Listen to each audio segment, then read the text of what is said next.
Good morning, St. Francis. It is Monday, May the 24th, 2021.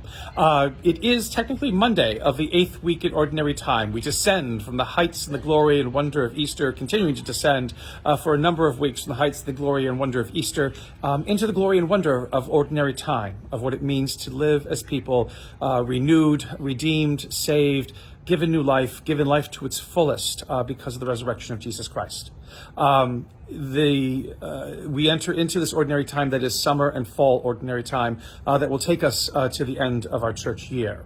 Again, like I said, we descend from the heights of Easter. We begin to descend from the heights of Easter all this week and the weeks following.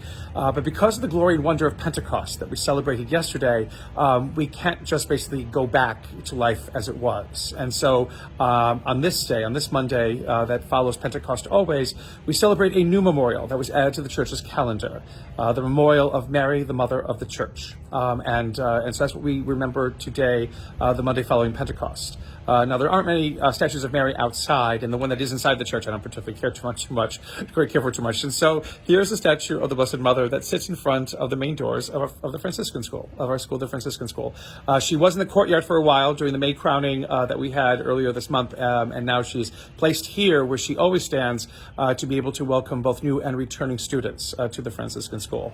So Mary, the mother of the church. Why does this exist? Because again, well, she was at Pentecost, and because she was at Pentecost, she also received the Spirit, and so she is also a proclaimer, perhaps the chief of the proclaimers, because again, she was able to bear the Messiah for us, to bear the Son of God for us. And so because of that, her mission ranks high with the apostles, and again, with all of us who dare to believe.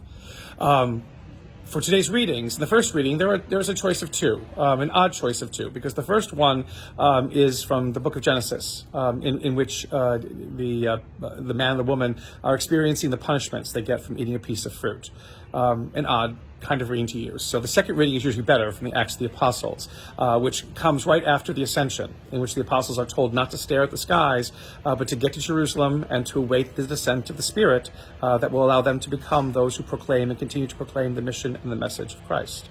And they do so, it is said, with Mary in that upper room, and they remain in prayer together. Our gospel takes us all the way back to the crucifixion and to the foot of the cross, where John is given the Blessed Mother by Jesus. And in that giving, the Blessed Mother is not just given to John, but given to all people who are faithful, all people who dare to continue to believe, even when it seems ridiculous, even when it seems so difficult to do so. We are called to carry the Blessed Mother with us, because she walks and she journeys also with us.